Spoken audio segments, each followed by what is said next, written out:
태평양 한가운데에서 대한민국 해군의 이름이 드높아졌습니다. 그리고 전세계 해군에 우리 자랑스런 대한 해군의 전력을 각인시켰습니다. 그도 그럴 것이 미 해군이 수십 년간 자신해온 괌해역인 자신들의 앞마당에서 모든 걸 우리 해군이 부셔버렸기 때문입니다. 결국 그 촘촘한 탐지망 속에서 한국의 3,000톤급 잠수함이 끝내 모습을 드러내지 않았습니다. 훈련이긴 했지만 한국의 잠수함이 미 해군 전단을 모두 침몰시킬 수 있다는 역량을 전 세계에 보여줬습니다. 사실 한국은 숫자도 물량도 불리했지만 결과는 달랐습니다. 바다 아래에서 쌓아온 기술과 집념이 세계 최강 해군의 계산을 흔들었고 한국 잠수함은 이제 연안의 수호자가 아니라 태평양을 건너는 존재로 자리 잡기 시작했습니다. 그리고 전 세계 해군의 대한민국의 기술력을 만천에 드높였습니다. 이 때문에 바다 아래에서 사라진 것은 잠수함이 아니라 미 해군의 확신이었습니다. 괌 인근 해역 미 해군이 대잠전에서 가장 자신 있어 하는 공간에서 벌어진 이 훈련은 처음부터 수치로 설명되는 상황이었습니다. 훈련 해역 평균 수심은 2,000m 이상, 수온약층은 다층으로 형성돼 있고 미 해군은 이 해역에 대해 수십 년간 축적한 음향 데이터와 해저 지형 정보를 보유하고 있습니다. 여기에 P-8A 대잠 초계기, 이지스 구축함의 선체 고정소나 핵 추진 잠수함까지 연동된 다층 탐지 체계가 투입됐습니다. 이론적으로는 재래식 잠수함이 숨기 어려운 환경입니다. 그런데 그 해역에서 한국 해군의 3,000톤급 잠수함 안무함은 수일 단위가 아니라 장기간 동안 탐지망 밖에 머물렀습니다. 미 해군이 설정한 탐지 패턴이 반복적으로 무력화됐다는 평가가 훈련 종료 이후 조용히 흘러나오기 시작한 이유입니다. 이 훈련은 형식적인 교류가 아니었습니다. 괌은 미 해군 태평양 함대의 대잠전 교범이 실제로 검증되는 곳입니다. 중국 해군 잠수함의 태평양 진출을 가정한 시나리오가 상시 적용되고 소노브의 투하 밀도와 항공 감시 주기는 실전 기준에 가깝게 설정됩니다. 탐지 확률을 최대한 끌어올리는 구조입니다. 그럼에도 안무함은 자유공방전과 항공대잠전 시나리오 속에서 지속적으로 위치를 숨겼습니다. 한국 언론을 통해 전해진 미 해군 측의 반응은 짧았지만 무게가 있었습니다. 탐지와 추적에 상당한 어려움을 겪었다는 평가였습니다. 이 문장은 수사가 아니라 미 해군이 자존심을 걸어온 영역에서 나온 결과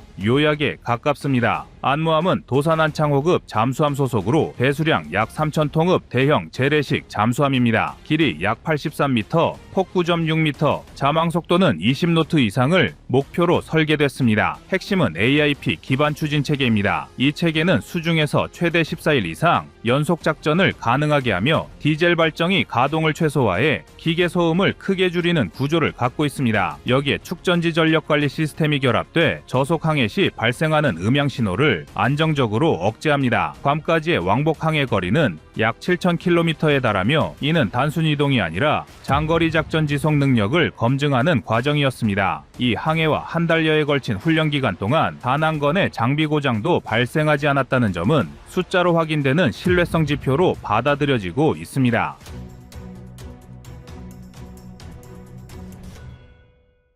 미 해군이 특히 주목한 지점은 소음 수치 그 자체보다 패턴이었습니다. 일반적으로 재래식 잠수함은 배터리 충전이나 전력 전환 구간에서 탐지 가능성이 높아집니다. 안무함은 이 구간에서조차 음향 특성이 급격히 변하지 않았고 탐지 알고리즘이 예상한 패턴과 다른 움직임을 보였습니다. 방산업계 관계자들 사이에서는 한국형 전투 체계가 센서 데이터를 단순 표시가 아니라 판단 우선순위로 재구성해 승조원의 대응 속도를 끌어올린 구조라는 점이 반복 언급됩니다. 탐지 이후 대응까지 걸리는 시간이 기존 대비 수십 % 단축되도록 설계됐고 이는 미 해군의 탐지 주기 계산을 어긋나게 만드는 요인으로 작용했을 가능성이 큽니다. 정량적인 비교에서도 이 장면의 의미는 분명해집니다. 독일 212 A급 잠수함은 약 1,800톤급으로 저소음 연안 작전에 특화돼 있고 일본 소류급은 4,000톤이 넘는 대형화로 장기 항속에 초점을 둡니다. 도산안창호급은 이 둘 사이에 위치하지만 단순한 중간 선택지가 아닙니다. 연안과 원양을 동시에 고려한 설계, 연합작전을 전제로 한 전투체계 통합, 국산화율 80% 이상이 적용된 센서와 소프트웨어 구조까지 포함돼 있습니다. 한 척당 건조 비용은 약 1조 원 수준으로 알려져 있으며 이 비용으로 확보되는 작전 방향과 체계 완성도를 감안하면 가격 대비 성능 측면에서 경쟁력이 있다는 평가가 이어집니다. 이 결과 뒤에는 우리 국민들로 모르는 처절한 개발 역사와 시간이 쌓여 있습니다. 설계 초기 단계에서 한국은 추진 축 배열과 선체 형상을 수차례 수정했고 시험 수조 데이터와 실제 해상 시운전 결과가 일치하지 않아 설계를 되돌린 사례도 있었습니다. 일정 지연과 비용 부담을 감수하면서도 독자 설계를 고수한 이유는 명확했습니다. 연합작전 환경에서 스스로 통제 가능한 잠수함을 만들겠다는 판단이었습니다. 이번 괌 훈련은 그 판단이 숫자와 결과로 증명된 첫 장면입니다. 미 해군이 가장 자신 있는 바다에서 한국 잠수함이 쉽게 잡히지 않았다는 사실은 우연이 아니라 축적의 결과로 읽힙니다. 바다 아래에서 벌어진 이 침묵의 싸움은 한국 해군 잠수함 전력이 이미 다른 좌표에 올라섰음을 보여주고 있습니다. 이번 괌 해역 연합훈련을 이해하려면 미 해군과 한국 해군이 서 있던 출발선부터 정확히 봐야 합니다. 미 해군은 세계에서 가장 정교한 대잠전 체계를 가진 조직입니다. 수십 년간 축적된 음향 라이브러리, 수온약 층별 탐지 모델, 해저지형 데이터, 그리고 이를 실시간으로 엮는 전술 알고리즘까지 갖추고 있습니다. 괌은 그 체계가 실제 작전 수준으로 운용되는 핵심 거점입니다. 세계 최강으로 일컫는 미 해군은 이 해역에서 P-8A 대잠 초계기, 이지스 구축함, 핵추진 잠수함을 동시에 투입해 탐지 확률을 극대화하는 방식으로 훈련을 설계했습니다. 더욱이 이 구조는 상대가 재래식 잠수함일수록 유리하게 작동하도록 짜여 있습니다. 반대로 한국 해군은 숫자와 물량에서 불리한 조건으로 출발했습니다. 투입된 플랫폼은 3,000톤급 재래식 잠수함 단독이었고 항공전력이나 수상전력이 붙지 않은 상태에서 미 해군의 탐지망을 상대해야 했습니다. 이 대척점이 이번 훈련을 특별하게 만듭니다. 미 해군은 광역 탐지와 빠른 압박을 통해 상대를 끌어내는 구조였고 한국 해군은 최대한 오래 노출되지 않으면서 작전 목표를 달성하는 구조였습니다. 속도와 물량으로 누르는 쪽과 은밀성과 판단 속도로 버티는 쪽의 정면 대결이었습니다. 실제 훈련에서 한국 해군이 선택한 방식은 예상과 달랐습니다. 통상 재래식 잠수함은 저속 자망과 정지 상태를 반복하며 탐지를 회피합니다. 그러나 암무함은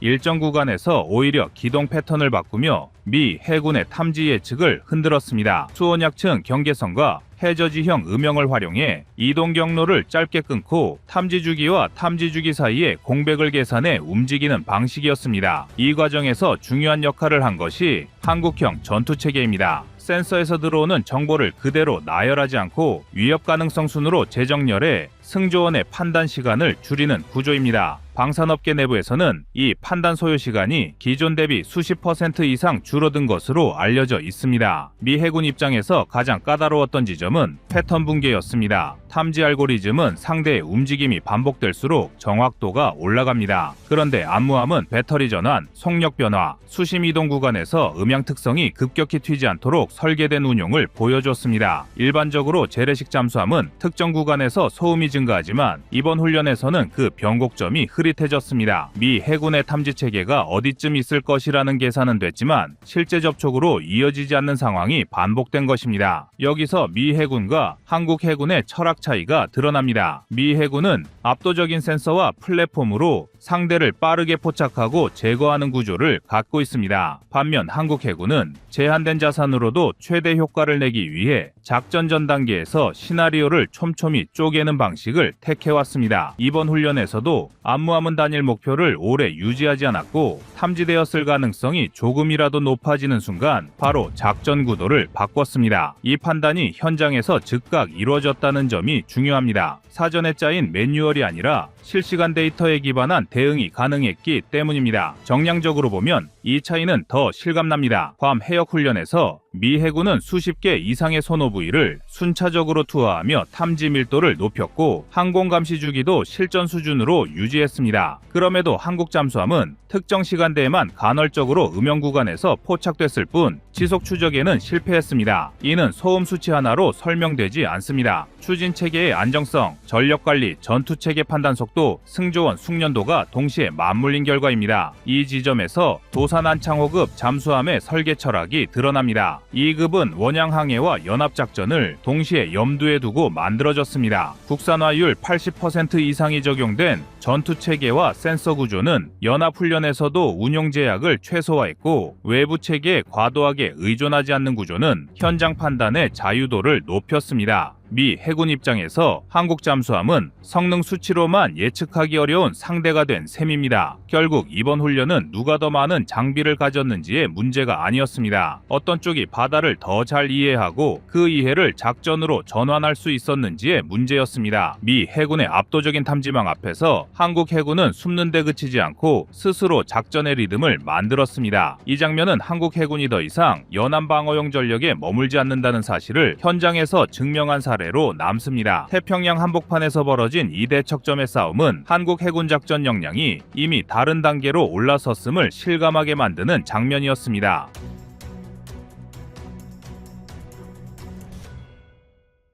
다음은 25년 11월 14일 한국 핵잠 버지니아급으로 개발하는 이유 영상입니다. 국내 경제지는 이런 흐름을 정리하면서 한국을 향한 미국의 시선을 핵잠 파트너라는 표현으로 설명하며 필라델피아 조선소 인수와 한미 팩트시트의 핵잠 문구 그리고 경주에 들어설 문무대왕 연구소를 하나의 흐름으로 묶어 읽어야 한다고 분석합니다. 외신 입장에서 보면 미국이 한국의 핵잠수함의 길을 열어준다는 것은 원자로, 조선, 해군 운용, 동맹 정치까지 네 축을 한꺼번에 한 나라에 몰아주는 실험입니다. 미국에게는 쉽지 않은 도전이지만 한국 입장에서는 한 세대 동안 차곡차곡 준비해온 기술 패키지를 한 번에 꺼내놓을 수 있는 보기 드문 기회가 눈앞에 열린 상황입니다. 바로 이 지점에서 경주 문무대왕 연구소가 장면 중앙으로 올라옵니다. 경주에 건설되는 6,500억 원 규모의 소형 모듈 원자로 연구 실증 시설은 선박 탑재용 70메가와트급 SMR과 해군 핵잠수함용 원자로의 지상 시험을 함께 수행하는 통합 플랫폼으로 설계되고 있다는 점이 국내 보도로 구체적으로 전해지고 있습니다. 지금부터 말씀드릴 내용은 서론에서 다룬 외신 분석과 숫자들을 넘어 경주 문무대왕 연구소 내부에서 실제로 어떤 구조가 움직이고 있는지 방산업계 관계자들 사이에서만 조용히 공유되던 깊은 레벨의 이야기들입니다. 이 부분은 일반 기사나 뉴스에서 보신 적이 거의 없을 겁니다. 현장에서 기술자들이 직접 언급하는 표현을 빌리면 문무대왕 연구소는 원자로 테스트베드를 가장한 핵잠수함 통합공장이라는 말이 있습니다. 이 말이 무슨 뜻이냐면 여기서는 원자로만 시험하는 것이 아니라 잠수함 한 척을 구성하는 모든 생태계를 하나의 기술 패밀리로 묶어버리는 방식의 구조 혁신이 동시에 진행된다는 의미입니다. 연구소 설계에 참여한 관계자들은 내부적으로 민군 통합 연료주기 플랫폼이라는 표현을 씁니다. 선박용 소형 모듈 원자로와 해군용 원자로가 함께 시험된다는 건 결국 냉각자의 순환 구조, 출력 조절 알고리즘, 제어 계통 안정성, 방사선 차폐 구조까지 동일한 기술 골격을 공유하게 된다는 뜻입니다. 세계적으로 이런 구조를 만든 나라는 미국도 아닙니다. 미국은 민간 원전은 민간, 잠수함 원자로는 군, 항모 원자로는 또 다른 계열로 쪼개져 있기 때문에 기술 통합이 거의 불가능합니다. 한국이 여기서 만들어내는 건 원자로 단가를 잠수함 가격에서 떼어내는 방식입니다. 이게 어떤 의미냐면 지금까지는 핵 잠수함 한 척을 만들 때 원자로 가격이 거의 절대적 변수였습니다. 그런데 한국은 민간 상선용 SMR을 대량 생산해버리고 그 공정을 그대로 잠수함 원자로로 가져오면 생산 로트가 급격히 커져 단가가 내려갑니다. 실제로 방산 현장에서 나오는 내부 계산을 보면 동일 출력 계열의 원자로 플랫폼을 민군 통합으로 가져갈 경우 설계 인증 비용만 해도 미국 대비 최대 40% 가까이 줄어든다는 분석이 있습니다. 어느 나라가 원자로 단가를 잠수함 가격에서 절반 가까이 뺄 수 있겠습니까? 이런 구조는 한국에만 가능한 그림입니다. 여기에 조선소의 블록 모듈 방식이 합쳐지면 기계실과 원자로실을 하나의 거대한 모듈로 만들어 선체 내부에 통째로 삽입할 수 있습니다. 기존 방식이 선체에 맞춰 내부 장비를 끼워 넣는 방식이라면 한국은 내부 모듈을 먼저 완성해 선체로 감싸는 방식입니다. 이 방식은 군함에서 거의 불가능하다고 여겨졌지만 LNG선 컨테이너선에서 워낙 많은 성공 사례가 있어 한국 조선소는 선박 내부 모듈 제작에서 세계 최고 수준의 숙련도를 가지고 있습니다. 이 기술이 잠수함으로 들어가는 순간 정비, 개조, 업그레이드 주기가 미국보다 훨씬 짧아지고 운영 중단 기간도 대폭 줄어듭니다. 전력 유지 비용이 줄어드는 수준이 아니라 국가 차원의 함대 유지 전략이 뒤집히는 수준이라고 표현하는 이유가 여기에 있습니다. 문무대왕 연구소의 또 다른 핵심은 인력 통합입니다. 그동안 한국 잠수함 개발은 ADD, 조선소, 해군이 서로 다른 도시에 떨어져 협업했습니다. 그래서 KSS-3를 개발하면서도 승조원 경험이 설계에 반영되는데 시간이 걸렸습니다. 그러나 핵잠 프로젝트는 다릅니다. 설계자와 시스템 엔지니어, 핵안전 전문가 조선기술자, 승조 경험이 있는 운항장교들이 한 건물에서 동시에 설계를 검토하는 구조로 바뀌었습니다. 방산업계에서는 이 방식을 한국 잠수함 개발 방식의 세대 교체라고 부른다고 합니다. 실제 내부 이야기를 들어보면 원자로실, 기계실, SLBM 사일로 전지휘실, 거주 모듈을 동시에 설계하는 과정에서 승조 경험자들이 직접 2배에서 70일을 살아야 한다는 관점을 던지며 구조를 통째로 뒤집는 경우가 많다고 합니다. 미국도 이 정도로 통합된 방식은 쉽게 구현하지 못합니다. 미국은 인력 규모가 큰 만큼 전문 영역이 세분화돼 팀 간 조율이 오히려 더 어렵습니다. 한국은 조직이 작고 유연하기 때문에 작은 실험실 안에서 하나의 선체 개념을 초고속으로 조립하고 수정하는 접근이 가능합니다. 이렇게 되면 잠수함 설계에서 가장 어려운 공간 배분과 인체공학적 배치가 버지니아급보다 더 정교해집니다. 실제 내부 분석 자료를 보면 한국형 핵잠의 예상 승조원 규모를 100명 선으로 잡는 이유도 자동화 기술을 극대화해 생존성과 작전 지속 시간을 동시에 확보하기 위한 전략이라고 설명돼 있습니다. 자동화율이 올라가면 승조원 20-30명을 줄일 수 있고 그러면 그만큼 배 안에서 확보되는 공간이 늘고 장기 작전에서 피로도 관리가 월등히 좋아집니다. 한국이 가진 전자계기 자동화 기술은 세계 최고 수준이기 때문에 가능한 접근입니다. 한국형 핵잠 원자로의 기반 기술도 이미 준비가 끝난 상태입니다. 스마트화 축소형 스마트피 프로젝트에서 65메가와트급 일체형 원자로를 직접 설계 시험한 경험이 한국에는 축적돼 있습니다. 특히 러시아 OKBM 기술을 가져오면서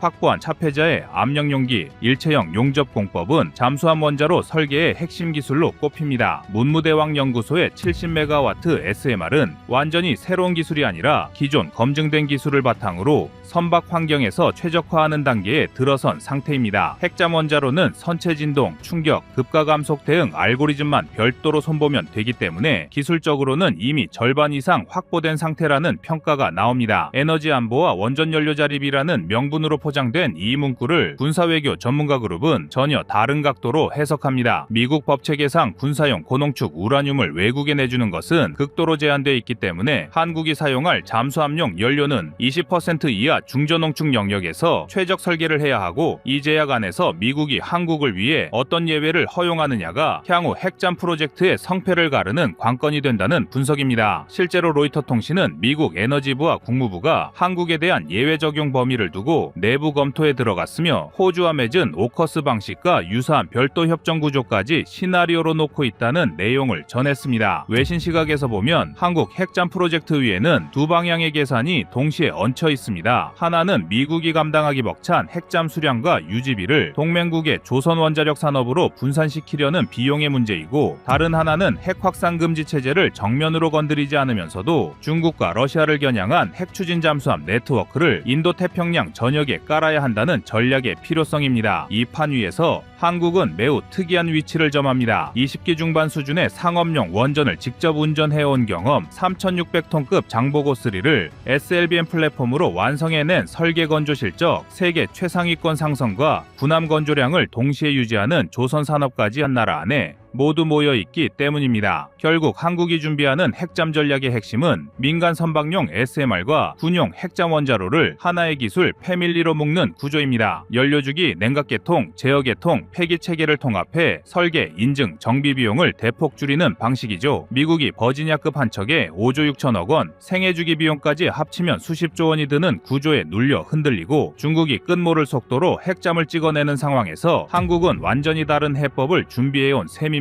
그래서 나온 결론은 매우 상징적입니다. 작지만 강하고 싸지만 지속력이 뛰어난 핵잠인 것입니다. 즉 한국형 핵잠은 버지니아급에 맞설 수 있는 유일한 대안으로 평가되고 있습니다. 국내 전문가들 사이에서는 한국형 핵잠이 완성되면 세계에서 가장 운용비가 낮고 정비 효율이 높은 중대형 핵잠이라는 말이 조용히 돌고 있습니다. 기술, 조선, 자동화가 완벽하게 교차된 모델인 것이죠. 그리고 지금 세계에서 이 방식으로 핵잠을 만들 수 있는 나라는 한국뿐입니다.